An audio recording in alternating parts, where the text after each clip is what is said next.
आइए हम सब अब इस समय परम पूज्य गुरु महाराज की बताई हुई साधना को करेंगे। अगर कोई नए भाई-बहन बैठे हों, नए साधक बैठे हों, तो उनके लिए क्रिया बतला दी जा रही है।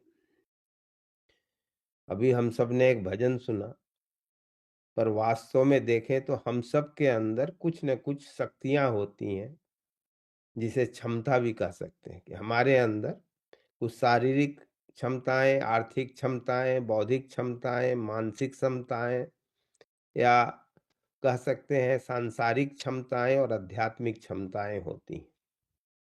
ये प्रकृति है तो कुछ न कुछ क्षमता सबके पास होती ही है। पर हमारा कार्य क्या होना चाहिए? हमारा विचार क्या होना चाहिए? इन क्षमताओं को बढ़ाना और इन क्षमताओं को सही ढंग से उपयोग में लाना। क्योंकि अगर शक्ति हो और शक्ति का इस्तेमाल ना हो तो शक्ति होना, ना होना दोनों बराबर है। इस्तेमाल अगर गलत हो जाए तो शक्ति का दुरुपयोग हो गया।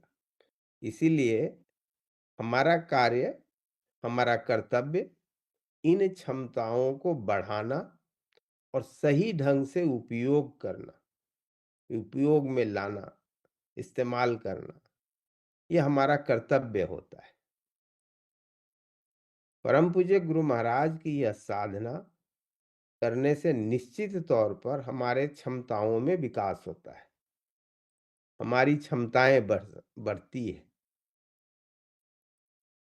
मन में ये विचार आ सकता है जो स्वाभाविक है कि इसे जब आध्यात्मिक साधना कहते हैं तो ये तो सिर्फ और सिर्फ आध्यात्मिक क्षमताएं बढ़ाएगी। पर अगर हम अपने सत्संग में देखें या किसी भी संत के जीवन को देखें या किसी भी अच्छे साधक के जीवन को देखें तो आप पाएंगे कि जैसे जैसे आध्यात्मिक क्षमताएं बढ़ती है वैसे वैसे संसार में भी व्यवहार करने की क्षमता उसके ज्ञान प्राप्त हो जाते हैं।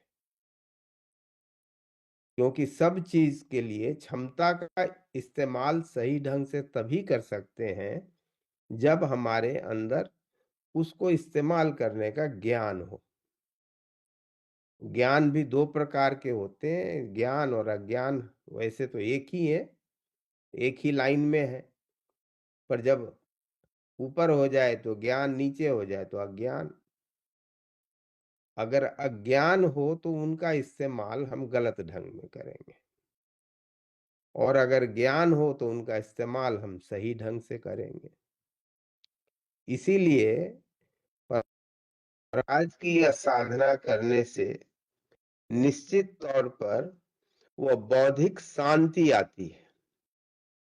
और बौद्धिक शांति से जो ज्ञान प्राप्त होता है उस ज्ञान का इस्तेमाल हम किसी भी जगह में कर सकते हैं, चाहे संसार हो या अध्यात्म हो।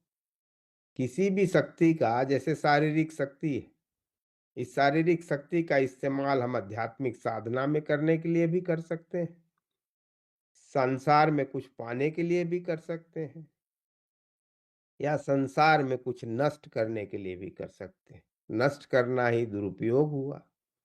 तो इस प्रकार जो क्षमताएं प्राप्त करते हैं, हम जो ज्ञान प्राप्त करते हैं, हम जो शक्ति प्राप्त करते हैं, उसका इस्तेमाल हमारे विवेक के ऊपर निर्भर करता है। वह विवेक अगर हमारे पास सही ढंग से है तो उसका इस्तेमाल हम सही करेंगे और अगर नहीं है तो हम गलत करेंगे। तो परम पूज्य गुरु महाराज की यह साधना निश्चित तौर पर हमारे क्षमताओं का विकास करती है और इन क्षमताओं को उपयोग में लाने के लिए, सही ढंग से इस्तेमाल करने के लिए वह ज्ञान भी प्रदान करती है। इसीलिए परम पूज्य गुरु महाराज की यह साधना, आप किसी भी मत के हों, किसी भी विचार के हों, कोई भी आपकी मान्यता हो, अपनी मान्यताओं पर, अपने मतों पर रहते हुए भी इस साधना को करने से आपका विकास होता है।